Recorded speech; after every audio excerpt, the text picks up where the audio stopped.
Olá, boa noite a todos. Sejam muito bem-vindos a essa live especial em comemoração aos 10 anos do Portal Me. Meu nome é Juliana Nakazaki, eu sou psicóloga e hoje a gente vai falar um pouquinho sobre a síndrome do pânico. Vamos aguardar o pessoal aparecer. Boa noite a todos. Vou fazendo os meus agradecimentos. Oi, Ana, boa noite. Oi, Dani, boa noite. Então, meus agradecimentos ao Portal Me pela oportunidade, as pessoas que estão participando, né, que sempre me acompanham, é uma enorme satisfação poder participar dessas lives que estão sendo promovidas pelo portal para levar informação para a comunidade brasileira aqui no Japão. E também para desejar a todos um feliz Dia do Amigo, dia 20 de julho, né, Dia do Amigo, e dizer que sem eles, né, sem essas pessoas especiais que aparecem na nossa vida, a gente teria mais dificuldade para ultrapassar todas as questões que aparecem no nosso dia a dia, né? Então, boa noite, sejam bem-vindos. Para quem nunca participou e não me conhece, né, como eu disse, sou psicóloga, meu nome é Juliana Nakazaki e a gente vai falar um pouquinho hoje sobre a síndrome do pânico. Então, oi Hilda, boa noite, Lucineide, sejam todos bem-vindos e eu gostaria que vocês se sentissem bastante à vontade para poder contar algum relato ou alguma experiência ou tirar alguma dúvida com relação ao que a gente vai falar hoje, ok? Então, vamos começar falando sobre um pouquinho da definição da síndrome do pânico. A síndrome do pânico, ela é um transtorno, né, caracterizado por algumas crises de ansiedade, alguns ataques de pânico, de ansiedade, que acabam acontecendo de uma forma que não necessariamente tem um fator específico que desencadeia essa sensação. Então, a pessoa está num dia normal, não acontece nada de extraordinário, e ela começa a ter uma sensação de mal-estar, de pensar, nossa, eu estou me sentindo um pouco estranho. E ela não consegue relacionar o que ela está sentindo com nada do que está acontecendo ao redor. Bom, num primeiro momento, ela pensa que, acho que não foi nada. Mas isso acontece uma próxima vez e ela acontece de uma forma um pouco mais intensa. Então, o que é uma crise de ansiedade, né? É um comportamento, é uma sensação de mal-estar que pode estar acompanhada de várias sensações, como por exemplo, uma aceleração do batimento cardíaco, né? Então, uma taquicardia. A gente chama de sudorese, ou seja, um suor excessivo, principalmente nas mãos, e as mãos se tornam geladas. A pessoa pode sentir um tremor nas pernas ou no próprio corpo, uma batedeira. Ela pode sentir náusea, ela pode sentir uma irritabilidade, ela pode sentir uma tontura, ela pode desmaiar, ela pode sentir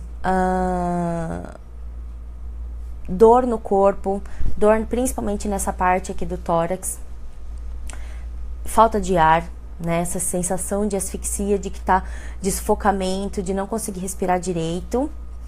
Então, tudo isso acontece e muitas pessoas, elas realmente acabam indo para o pronto-socorro, acreditando que se trata realmente de um ataque cardíaco.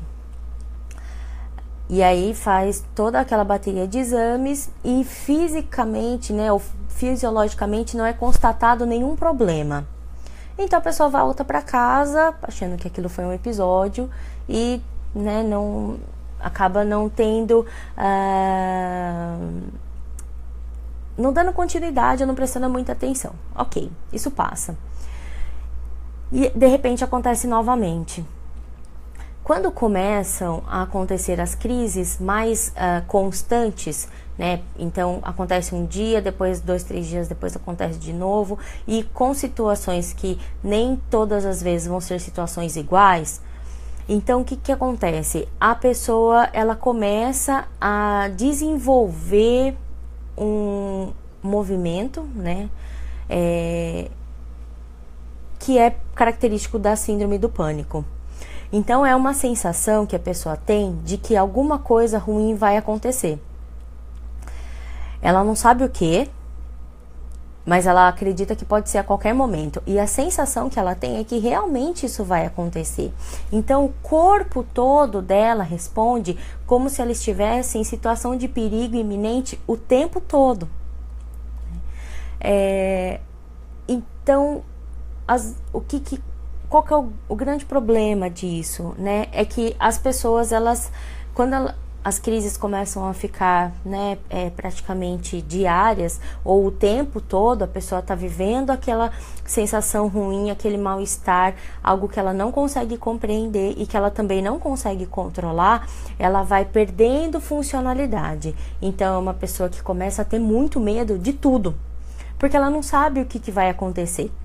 Ela não consegue entender e nem perceber de onde está o real perigo. E que, na verdade, esse perigo, ele acaba sendo super valorizado. Então, uma situação muito pequena que para a pessoa ganha uma proporção muito grande. E por isso ela não consegue controlar. Por isso ela começa assim, os sintomas começam a piorar quando não existe um tratamento, assim como qualquer outra doença. Então, o importante e a escolha do tema de hoje é justamente por conta de várias situações do nosso dia a dia que podem nos causar medo. O pânico, ele é uma reação natural do ser humano? Sim, o pânico, ele é natural e ele, na verdade, ele é necessário para que o nosso corpo esteja em alerta na situação em que precisa estar alerta. Você está lá, né, enfim, numa atividade, se você se deparar, por exemplo, com um leão, ou com uma situação realmente de perigo, o seu corpo precisa disparar o pânico para que todo o seu organismo se prepare para fugir. Porque o pânico é isso. Ele fala, olha, você está correndo risco, então corre. E aí, o fato do nosso corpo se preparar para isso, o nosso cérebro manda um monte de informações para que os nossos músculos estejam preparados para correr, para que o nosso pulmão consiga trabalhar de uma forma mais eficaz, para que o nosso coração trabalhe mais rápido, para bombear o sangue, porque a gente vai precisar disso. Então, essa é a sensação que a pessoa que tem a síndrome do pânico sente quando está em crise. Então, tudo isso acontece com ela, toda essa mobilização inteira do organismo, e não existe o risco. Então, é um desgaste físico, emocional, intelectual muito grande. É um desconforto muito grande, porque a pessoa não consegue perceber que o fato, por exemplo, dela estar dentro de casa e dela ter que sair para o trabalho é algo comum. Muitas pessoas acabam realmente não tendo a percepção e a sensibilidade de entender que para algumas pessoas que têm tanto a depressão quanto a síndrome do pânico e outros transtornos, as coisas mais simples parecem as mais difíceis de serem feitas, como, por exemplo, levantar da cama para escovar os dentes, tomar banho, se alimentar, coisas que são básicos na nossa vida e que a pessoa, quando ela realmente está numa crise muito grande e ela está sem o tratamento, ela realmente não consegue fazer, né? É algo que para ela é impossível. Então, é importante que aqui, né, o que eu percebo no Japão é que existem muitas pessoas com um sofrimento emocional muito grande, pelas mais variadas razões, pela saudade da família, pela questão de relacionamentos afetivos, pela questão da preocupação com os filhos, preocupação com o futuro.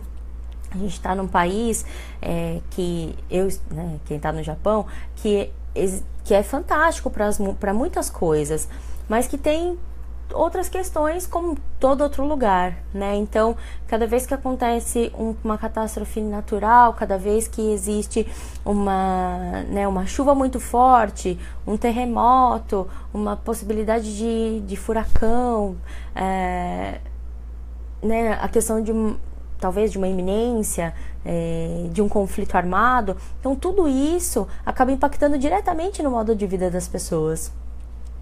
E isso pode desencadear essa síndrome, né? Esse transtorno. Não necessariamente que, como eu disse, existe um evento único, um motivo único, uma razão única para que a pessoa desenvolva realmente a síndrome do pânico. Mas ela aparece como, assim, meio que do nada. Você está fazendo uma atividade que você faz sempre e começa a apresentar esses sintomas que eu citei. Não necessariamente todas as pessoas vão apresentar todos esses sintomas, mas isso é quando começa, né? Essa questão da taquicardia, de ficar com as mãos suando, sentir essa falta de ar, esse sufocamento, né? Essa sensação de asfixia, é o mais comum de todas as pessoas. E aí, aos poucos, o cérebro, né, e a percepção emocional, elas vão ficando em desequilíbrio, e aí a pessoa, ela não consegue ter uma clareza, né, em como ela enxerga a realidade. Então, tudo para ela acaba sendo muito aversivo, ela sente muito medo de tudo, e, como eu disse, se não existe o acompanhamento, tanto do psiquiatra quanto do psicólogo, a pessoa tende a piorar a ponto de realmente não conseguir mais sair de dentro do quarto, da cama, porque a cama é um lugar seguro. É o quarto dela, o ambiente dela, é o lugar onde ela se sente tranquila, onde os sintomas que ela tem não aparecem, então é onde ela tende a permanecer, né? O ser humano, ele faz de tudo para evitar uma situação de conflito, uma situação ruim, né? A gente aprende a sentir medo a partir do momento em que a gente tem as experiências, e isso acontece desde criança. A gente cai, se machuca, tem medo de cair de novo. A gente, né, mexe na tomada, leva um choque, não faz de novo. Por quê? Porque a gente aprende a evitar a dor, a evitar o medo. Então, tudo isso, né, a gente precisa pontuar, né? E por que, então, né, novamente vou falar sobre a escolha desse tema, né? Então, é tudo isso que eu disse sobre a questão de... Não é só no Japão que existem situações que podem desencadear, né? No mundo todo existem questões. E não necessariamente precisa ser algo muito grave para que a pessoa desenvolva, né, essa patologia. Lógico que a avaliação tem... Para que a gente possa fazer esse diagnóstico, tem todo um requisito, assim como toda e qualquer outra doença, né? Mas respondendo, né, a pergunta da Juliana sobre qual médico, né, se deve procurar, o mais indicado realmente é o psiquiatra. E o psiquiatra e o psicólogo, eles têm nós, né, psicólogos, nós temos uma missão muito grande, né, de fazer com que as pessoas, elas entendam e elas quebrem um pouquinho essa barreira ou esse preconceito em procurar esses dois profissionais.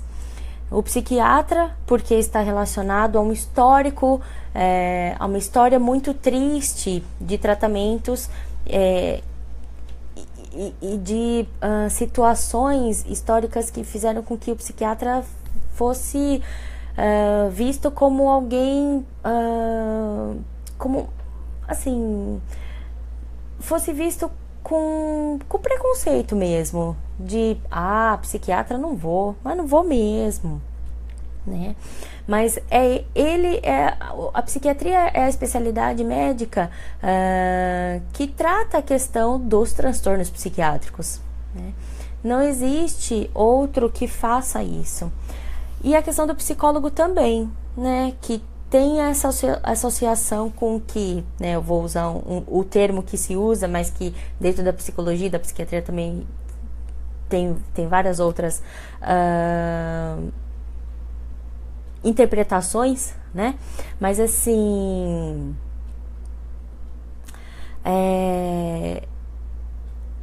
a gente tem uma associação, né? A psiquiatria e a psicologia com a loucura. Então eu não vou, e tem todo esse estigma, tem todo esse preconceito, e a intenção e o objetivo dessas lives também é quebrar essa barreira, quebrar esse tabu, porque o psicólogo, ele tem inúmeras funções. Ele pode estar dentro da empresa, ele pode estar dentro do hospital, ele pode estar numa clínica, ele pode estar dentro da escola, ele pode trabalhar com família, com dependência química, com transtornos, com avaliação. Então são tantas coisas que o psicólogo pode fazer. Então a intenção é realmente ir levando essa informação para que a pessoa saiba, né, que o psicólogo, ele não precisa ser a última opção. O psicólogo, ele não precisa ser não precisa ser escondido. Claro, ninguém precisa falar que está fazendo terapia, mas a terapia, ela pode abranger tantas esferas da sua vida que não necessariamente ela só precisa ser realizada quando existe algum problema, né? O autoconhecimento, a promoção de bem-estar, de autoestima, de valorização de si mesmo, tudo isso pode acontecer através do processo de psicoterapia, né? É claro que quando existe um sintoma como o uso da síndrome do pânico, é essencial a procura de ajuda especializada, porque, como eu disse, a pessoa não consegue entender o que está acontecendo com ela. Todos esses sintomas aparecem, faz toda a checagem clínica e não acontece, não aparece, né? Não existe um resultado de que, olha, você tem algum comprometimento, porque não existe nada físico. O coração está funcionando, tudo está funcionando, mas a saúde mental está abalada. E por conta disso, são esses dois profissionais que devem ser procurados. O psiquiatra vai fazer a indicação medicamentosa, né, do medicamento. Os medicamentos psiquiátricos, né, ou psicotrópicos, como a gente chama, existem várias fórmulas, existem várias combinações, e cada pessoa vai reagir de uma forma. O que a gente estabelece é que existe, para toda vez que, né, começar a tomar um medicamento como esse, existe um período de adaptação do organismo. Porque é assim, vamos pensar que o nosso cérebro é uma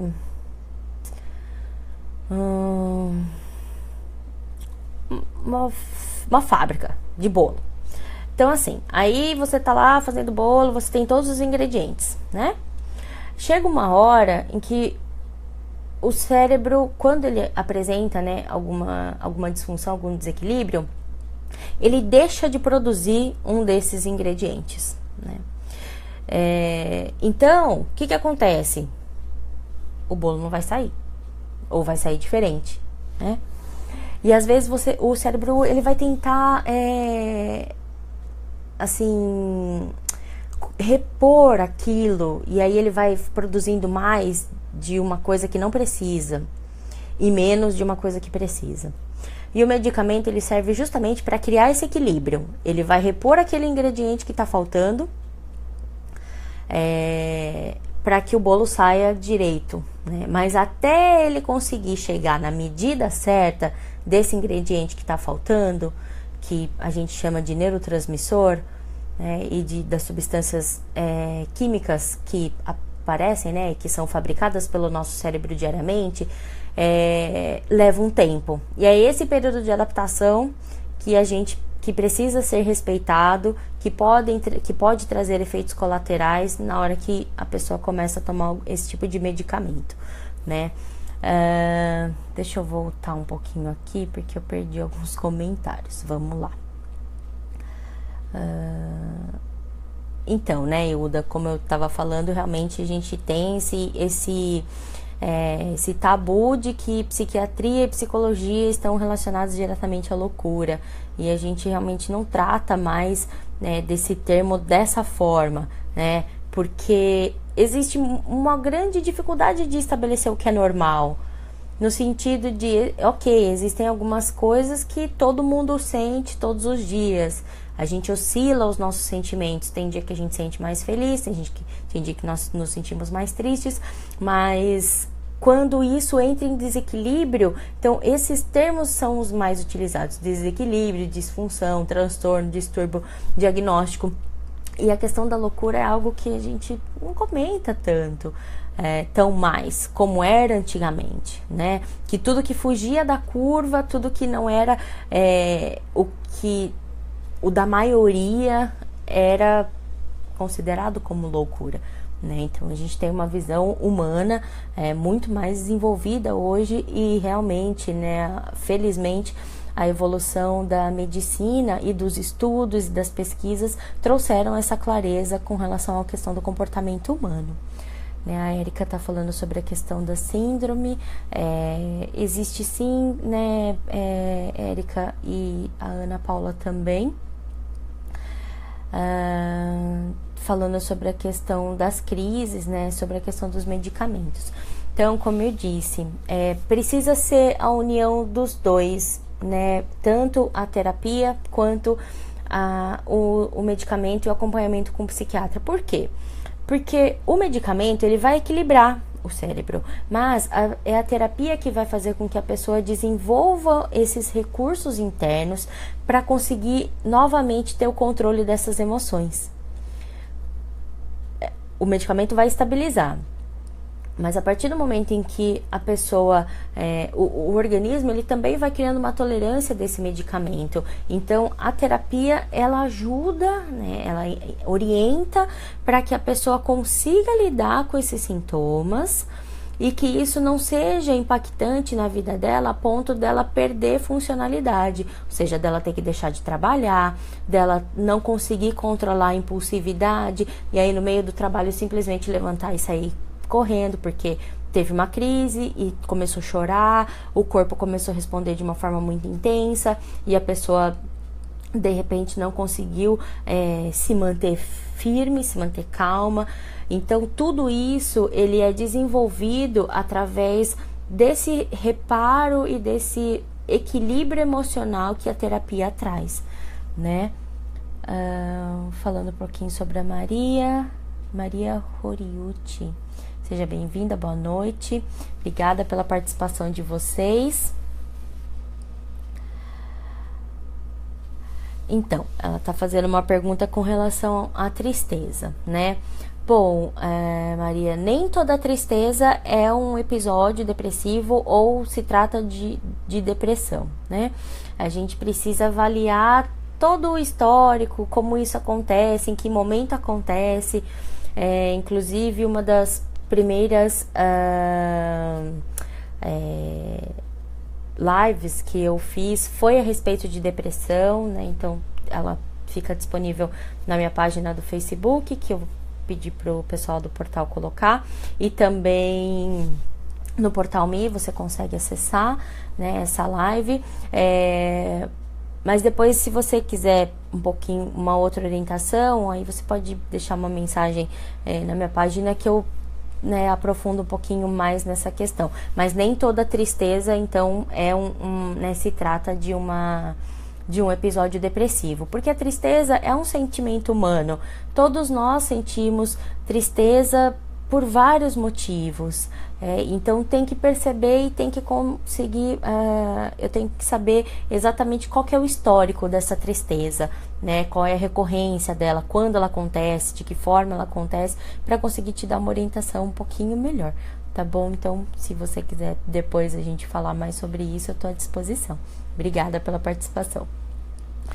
Eu também acho que tem que quebrar esse preconceito, mas é algo que está realmente enraizado na nossa própria educação.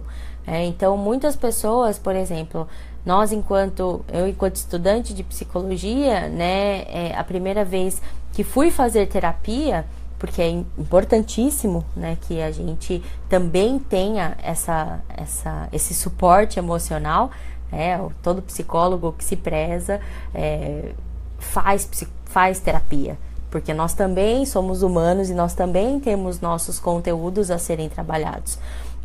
Então, as pessoas perguntam, mas você tá bem? Tá tudo bem? Por que você tá fazendo terapia?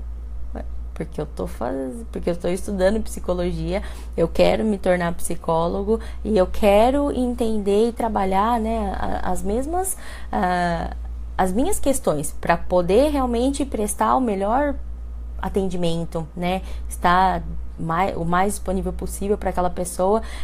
Então isso só acontece quando você também se cuida, né? Deixa eu ver alguns outros comentários aqui também. Vamos lá. Opa.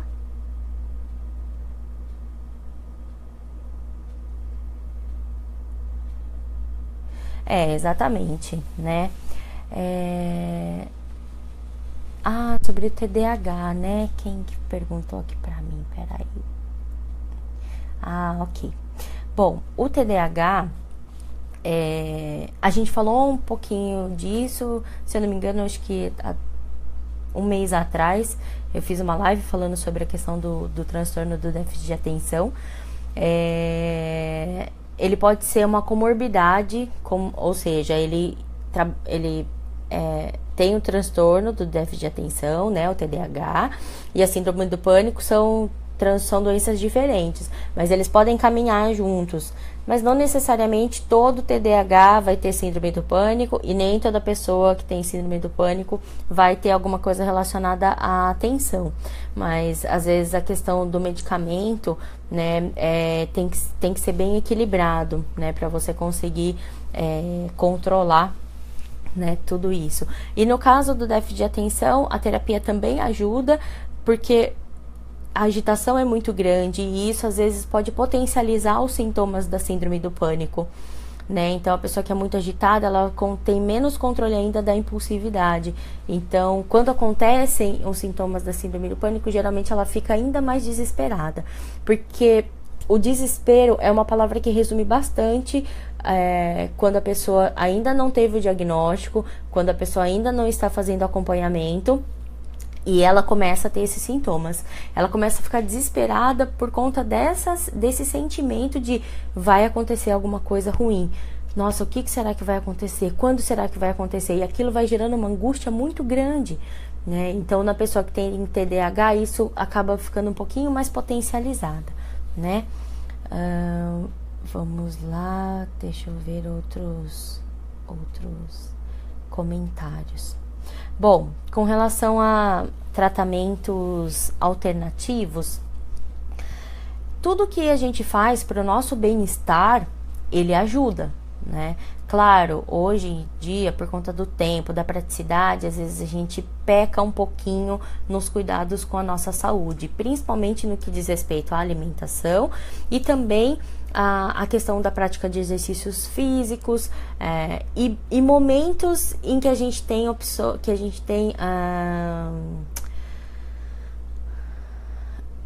atividades que são prazerosas, né? Então a gente entra nesse ritmo de nossa, trabalho, dinheiro e tudo mais, e às vezes a gente esquece o quão importante é que a gente tenha momentos em que a gente faz coisas que nós gostamos, seja fazer uma aula de dança, uma aula de pintura, um curso novo, viajar, conversar com os amigos. Então tudo isso promove uma saúde mental maior.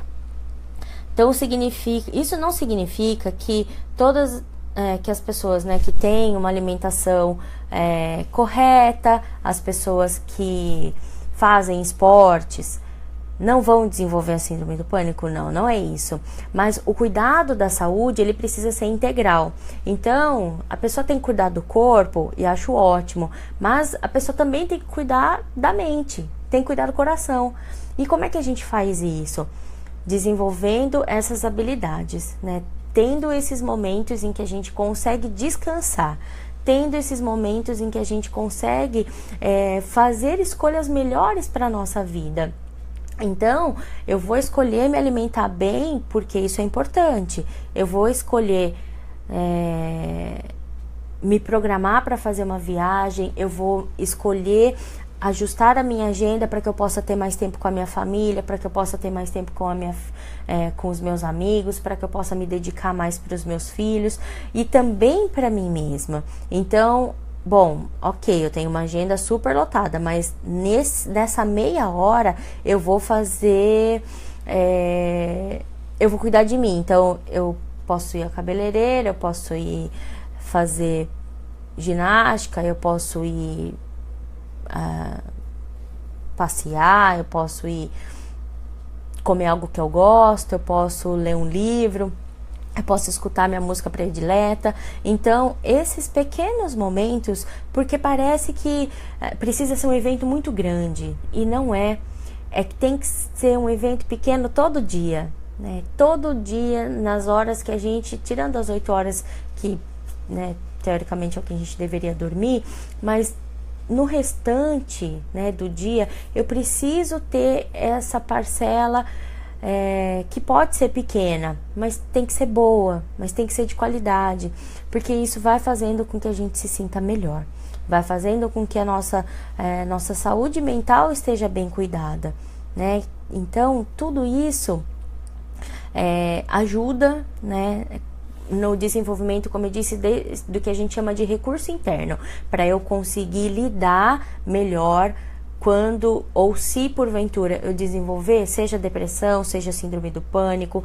seja qualquer outra patologia que não seja num nível muito severo, muito grave, porque daí a gente está falando também de uma outra esfera, mas para que eu consiga ter coragem e despertar esse potencial dentro de mim, para enfrentar tudo isso, né? Então, a terapia, ela ajuda a fazer aflorar tudo esse potencial ilimitado, né?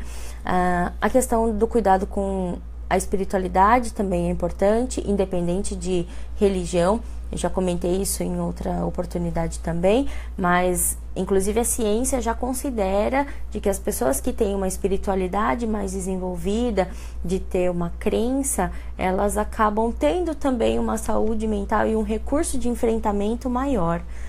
Então, tudo isso o que a gente fizer para promover o nosso bem-estar de uma forma ampla e não simplesmente não estar doente, né? Porque a própria Organização Mundial da Saúde já não considera que saúde é a ausência de doença.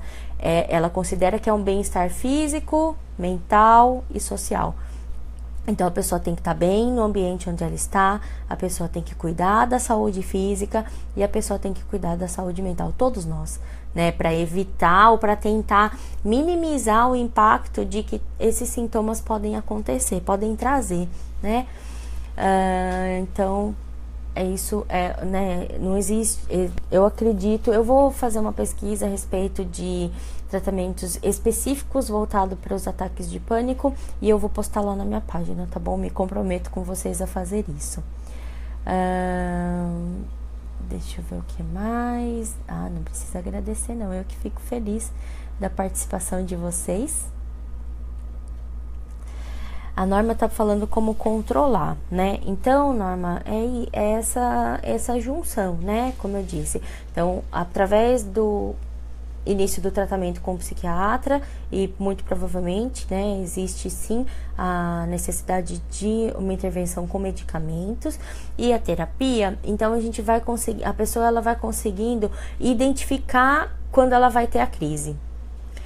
Porque geralmente tem um sintoma que ele é o start, né? Às vezes a pessoa começa com o suor nas mãos, outra pessoa começa com sensação de falta de ar, outra pessoa começa com a questão, né, do batimento cardíaco mais rápido. Então, alguma coisa aconteceu, ela já começa a sentir e isso faz com que ela haja antes da crise, né? Então, a gente vai fazendo um treinamento para que a pessoa reconheça quando, né, a crise pode acontecer, uma possibilidade dela acontecer, ou os sintomas estão aparecendo, então ela age antes, né? Ela tenta fazer um exercício de respiração, ela toma um medicamento, ela busca estratégias para fazer com que aquilo vá diminuindo, né? E aí a gente também vai mudando um pouquinho a percepção de que o que ela acredita que vai acontecer é algo que o cérebro dela tá mandando uma mensagem, mas que não necessariamente existe um risco, né? E então essas mudanças de pensamento que a gente vai trabalhando na terapia e que o medicamento também vai ajudar, né, a ter esse controle da síndrome, o controle dessas sensações, porque a pessoa vai conseguindo fazer mesmo essa reabilitação cerebral e cognitiva, né, de como o cérebro funciona, do que eu penso e de como eu vou enfrentar situações quando acontecer, né, quando eu estiver na iminência, olha, eu acho que tá esquisito, então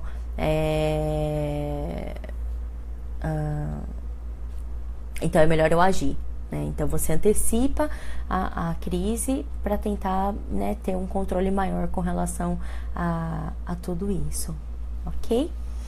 Deixa eu ver, mas tem mais algum comentário? Vamos lá.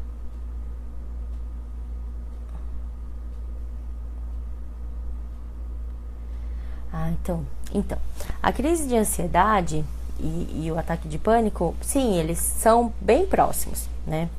Mas difere no sentido assim, a gente tem uma diferença, difere de diferença, né? Calma, estou organizando meus pensamentos. A crise de ansiedade, ela não necessariamente traz todos os sintomas que a crise de pânico traz. Às vezes a pessoa ela começa a sentir uma angústia muito grande ou por conta de um evento que às vezes ela já sabe que vai acontecer. Então, por exemplo, eu tenho uma entrevista de trabalho, ou talvez eu vá ter uma promoção no trabalho, ouvi um boato e isso vai fazendo com que a pessoa gera uma angústia, uma ansiedade tão grande, porque ela precisa saber, porque ela quer saber, e se ela souber, como é que ela vai fazer. Então, geralmente, a crise de ansiedade ela está relacionada com um evento já conhecido. Ou também a crise de ansiedade ele está relacionado com outros transtornos, como foi citado, né, a questão da agorafobia, como às vezes a questão até de um episódio depressivo, como a questão do TDAH. Então essa ansiedade ela acaba criando uma agitação psicomotora, ou seja, o corpo da pessoa reage de uma forma muito intensa e ela desenvolve, né, então essa sensação de mal-estar. No caso da crise do pânico, às vezes a pessoa não consegue identificar o porquê, né, isso está acontecendo. Os sintomas são parecidos, mas o start, né, o que desperta a crise de pânico ou de ansiedade podem não ser exatamente da mesma forma, tá bom? Então, e para cada pessoa também vai funcionar de uma maneira particular. Então, algumas pessoas têm a questão do pânico, que pode até gerar um sentimento, uma sensação de morte, né, de iminência de morte, por conta do tamanho, né, da proporção que isso ganha para a pessoa. E aí ela vai reagir de uma forma diferente. Então, algumas pessoas relacionado, por exemplo, a avião, a viagem de avião, ou a lugar fechado, ou a permanecer parado no lugar fechado. Então, se o elevador para entre 2 andares, se o trem para entre 2 estações, se o trânsito está congestionado, ela começa a desenvolver esses sintomas que geram sim uma ansiedade muito grande, e por conta disso a pessoa desenvolve a crise de pânico, né? Então realmente esses dois sentimentos, esses dois transtornos, eles estão bem relacionados. Até porque dentro, né, da classificação médica que é feita da síndrome do pânico, tá dentro, né, dos transtornos de ansiedade, né? Então é um dos transtornos que tem a ansiedade como um dos sintomas característicos, ok? Realmente eu tento fazer com que essas lives elas sejam o mais informativa possível, justamente para tentar evitar, né, que as pessoas não tenham a compreensão ou não tenham nem informação sobre o que estão passando com elas ou sobre o que estão passando com uma pessoa que ela conhece, seja o pai, mãe, irmão, namorado, marido, esposa. E aí o que acontece? Não acreditar que a pessoa realmente está num sofrimento muito grande, né? Então, por isso que a gente sempre pede para que vocês compartilhem os vídeos, para que vocês divulguem a informação e para que vocês participem, porque claro, né, a participação de vocês é essencial. Se eu não tivesse ninguém aqui, isso, né, não faria muito sentido, mas justamente para evitar esse mal entendido, ou a pessoa ela já está num sofrimento, o que ela não precisa é alguém falar para ela que olha, como assim você não consegue fazer? É algo muito fácil, vai lá, levanta e faz, né? Seja corajoso, mas é algo que transcende. Não é questão de falta de coragem, não é questão de falta de vontade de fazer, é falta de possibilidade, né? Porque as dores da alma, que é o que o psicólogo trata, né, as dores do coração, elas podem ser muito mais intensas e muito mais fortes do que uma dor física, né? Ok, tô com uma dor de dente, ok, tô com uma dor nas costas, né, uma dor muscular e tudo mais. Isso dói? Com certeza, qualquer dor é muito ruim, mas a dor emocional, por que eu digo que ela é pior? Porque às vezes ela começa pequenininha, o que é a maioria das vezes, e a gente não dá muita importância. E aí ela vai crescendo, vai crescendo, vai crescendo. Então chega uma hora que quando a pessoa vai procurar ajuda, já passou muito tempo. Ela já está sofrendo há muito tempo. E no caso da síndrome do pânico, tudo acontece de uma forma muito rápida, né? E como eu disse, não necessariamente vai precisar de um evento traumático para que os sintomas apareçam. Existem, lógico, quando a gente vai fazer terapia, a gente vai estudando o histórico de vida da pessoa, ela vai falando sobre o cotidiano, a gente vai fazendo as associações e análise do que está acontecendo para que aquele momento fosse o que começou o transtorno, mas não necessariamente que a gente vai ter todas as respostas, e aí a pessoa não sabe como lidar, né? E tudo que a pessoa precisa nesse caso realmente é de suporte, suporte médico, suporte especializado, mas principalmente suporte da família e dos amigos, porque assim, a pessoa é a que mais sabe que ela não consegue. A pessoa que está vivendo aquilo é a que tem a maior e a mais precisa noção do que ela está vivenciando e da impossibilidade, né, da incapacidade de realizar coisas simples.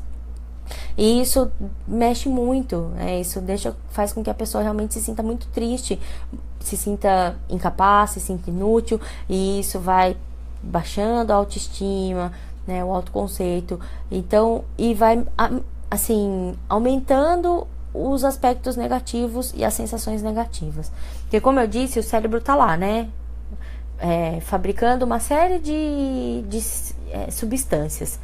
As substâncias que nos deixam tristes quando acontece alguma coisa triste, e as substâncias que nos deixam feliz e alegre quando existe algo para isso.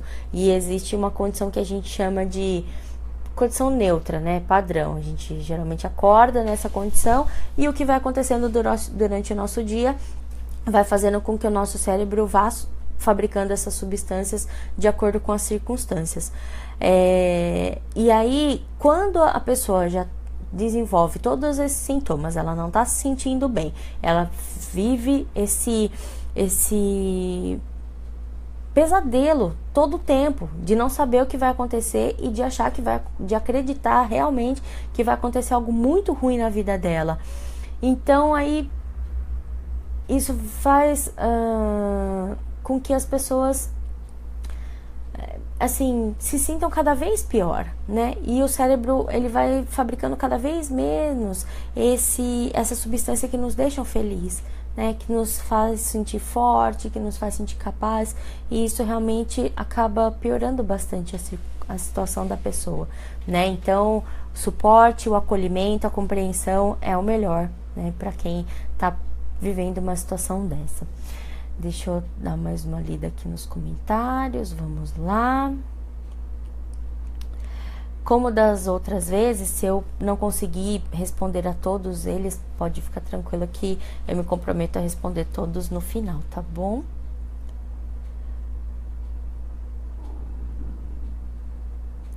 Síndrome de ansiedade.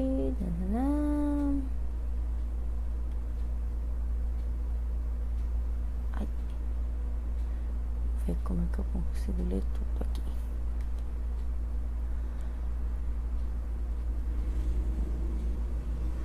Ah, tá, a Cláudia tá dizendo que tem de lugar fechado, né?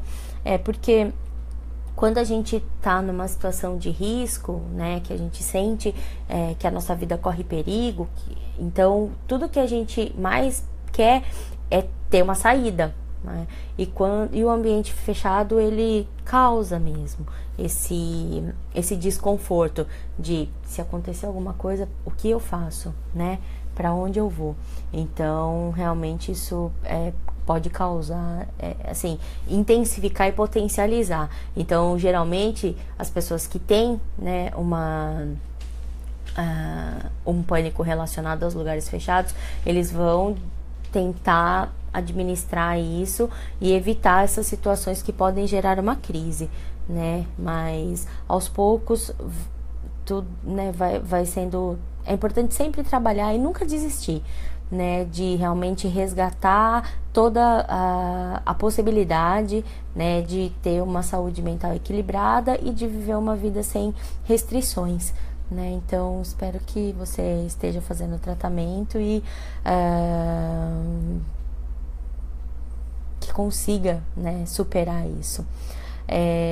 Como foi dito, né, as dores, elas têm vários níveis, né, de dor e de classificação.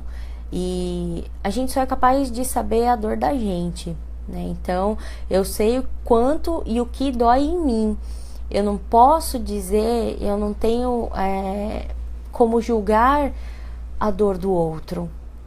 Então, nesse sentido, é importante que, como eu disse, se você conhece alguém, seja do seu trabalho, seja familiar, algum vizinho, algum amigo, que ligou para você ou que conversou com você relatando alguns desses sintomas, né? Compartilhe esse vídeo com ele, fala para ele procurar ajuda, porque quanto mais cedo, melhor, mais fácil da gente conseguir ajudar, para, né, quebrar um pouquinho realmente esse preconceito de ir para o psicólogo, de ir para o psiquiatra, porque isso faz toda a diferença em qualquer tratamento.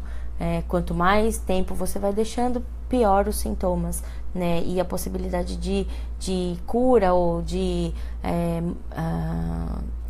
resgate da saúde, do equilíbrio, ela acaba se tornando, não que é impossível, mas vai ficando mais difícil, cada vez mais difícil, né, conforme o tempo vai passando. Pânico de entrar na ressonância. A Norma disse que essa questão, então, como eu disse, são várias estratégias que a gente pode utilizar. Contrai de trás para frente, fazer um exercício de respiração, praticar meditação. Então, são várias estratégias. Cada pessoa vai encontrar o seu caminho para lidar com essas crises e resgatar, assumir esse controle de, não, essa crise não vai me vencer hoje.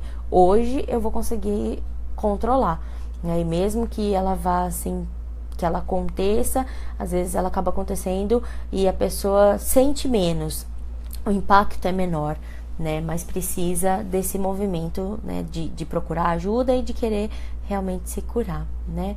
A questão do medicamento, né? Então, Érica, todo transtorno, todo distúrbio, ele tem uma possibilidade de reincidência. Como eu disse, a gente nunca sabe o que vai acontecer na nossa vida, né? E nem como nós vamos reagir com as coisas que acontecem na nossa vida.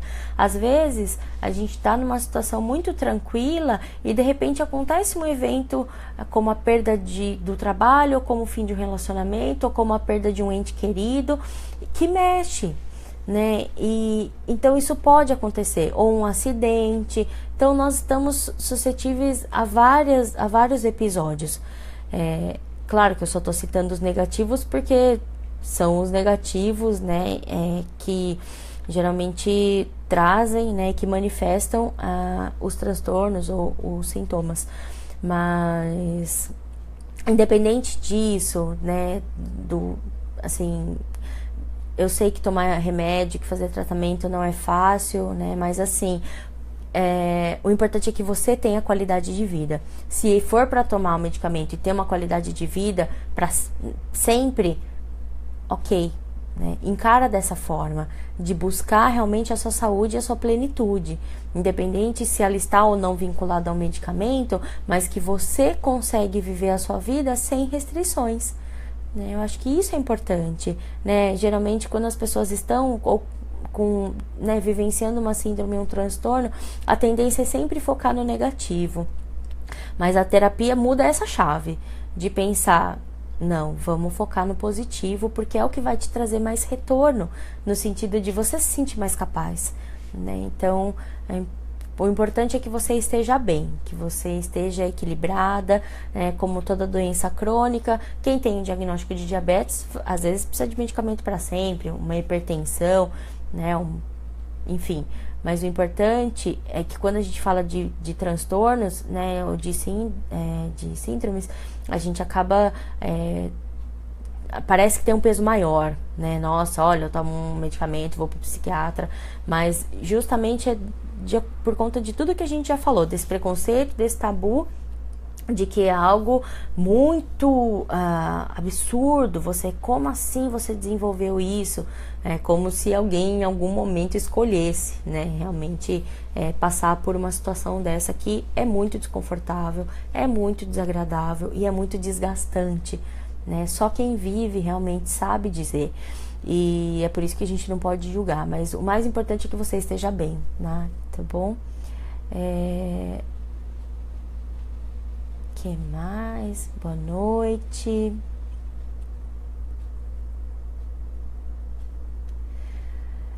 A questão, né, da insônia, isso a gente pode trabalhar numa outra live, e eu também ia pedir isso para vocês, para que vocês deixem as suas sugestões dos próximos assuntos que vocês gostariam de falar a respeito de comportamento, de educação de filhos, de relacionamento, de saúde mental, de algum transtorno, né? Eu vou também postar algumas coisas relacionadas ao TDAH que apareceu, a agorafobia também e a crise de ansiedade.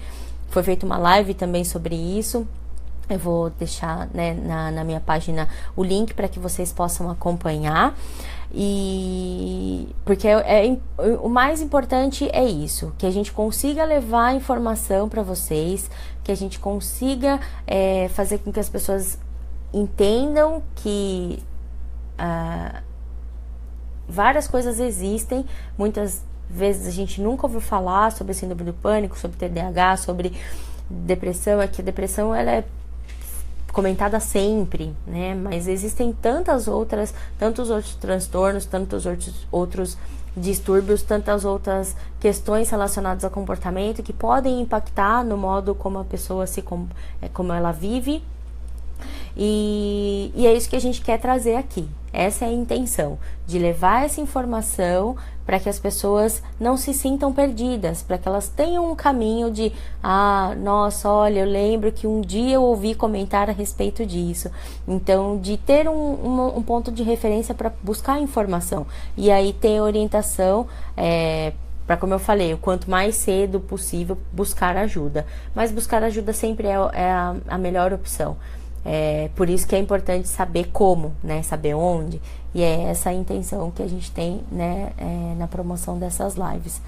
Então, como eu disse, né? A gente tem ainda alguns comentários. Tem a questão do toque, insônia também. Então, eu vou anotar tudo isso, né? A cada 15 dias eu tô fazendo essas lives. Então, a gente vai se encontrar daqui a 2 semanas.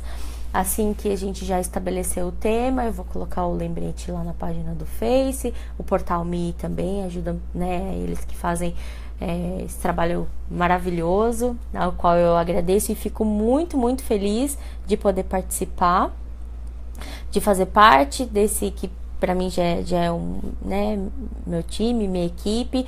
Eles me ajudam muito.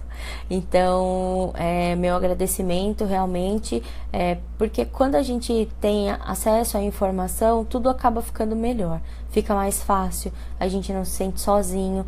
Então, novamente, né, eu gostaria de agradecer muito a participação de vocês. Foi muito bom, muito gostoso estar aqui hoje, falando esclarecendo um pouquinho sobre a síndrome do pânico, trazendo, né, essa reflexão. E, né, a Rosana, né, tá postando um comentário de que elas também têm a síndrome. Então, às vezes a gente não sabe, mas pessoas muito próximas, né, a nós podem estar passando por uma situação assim, podem estar vivenciando isso, e às vezes a pessoa pode estar sofrendo sozinha. Então, novamente, eu vou pedir para que vocês compartilhem esse vídeo, para que vocês comentem, para que vocês divulguem, que quanto mais pessoas a gente conseguir atingir, né, melhor, no sentido de fazer com que essa informação realmente chegue.